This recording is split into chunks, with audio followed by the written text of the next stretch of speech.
While free speech has deep and ancient roots, for much of recorded history, speaking truth to power was ill-advised and often dangerous.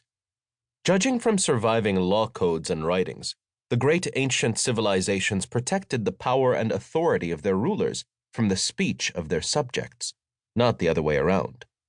The Hittite laws, put in place in present-day Turkey around 1650 to 1500 BCE, decreed that if anyone rejects a judgment of the king, his house will become a heap of ruins.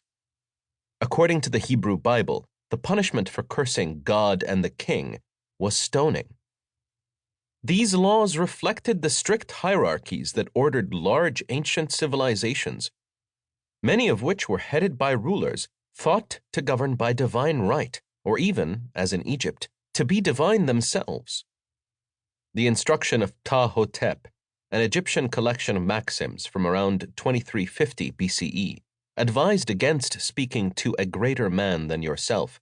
Speak when he invites you, and your worth will be pleasing. The ancient Chinese philosopher Confucius, 551 to 479 BCE, also stressed the importance of obedience toward superiors and rulers, asserting that it is unheard of for those who have no taste for defying authority to be keen on initiating rebellion. You would think Confucius's words were sweet music to the ears of China's first emperor, Qin Shi Huang, when he ascended the throne some 3 centuries later. But in 213 BCE, he ordered Confucian literature and historical records predating his own reign to be burned and banned. In the emperor's own words, as quoted by the ancient historian Sima Qian, "I collected together the writings of all under heaven and got rid of all which were useless." His chief minister elaborated that studying the literature and records of the past threw people into confusion and led them to reject the laws and teachings. Disagreement they regard as noble, and they encourage all the lower orders to fabricate slander. According to Sima Qian, more than 460 scholars were buried for violating the prohibition. Whether they were buried dead or alive is a matter of debate. This may have been the first organized mass burning of books in recorded history. It would not be the last. For slaves and women, speech was especially restricted. The Sumerian code of Ur-Nammu from around 2050 BCE, the world's oldest surviving law code, decreed that if a slave woman curses someone acting with the authority of her mistress, they shall scour her mouth with 1 sila, 0.85 liter, of salt.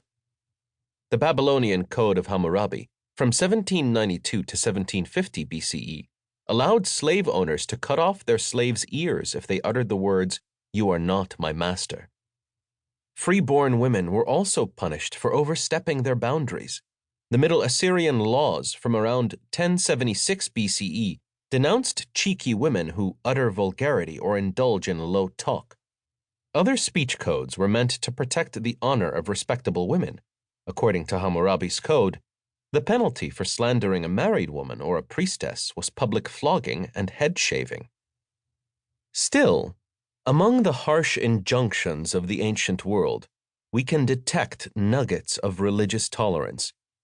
After founding the Achaemenid Persian Empire in the 6th century BCE, Cyrus the Great issued a clay cylinder declaring freedom of worship for the diverse subjects of his sprawling empire. According to the Hebrew Bible, he also delivered the Jews from their exile in Babylon and ordered their desecrated temple in Jerusalem to be rebuilt.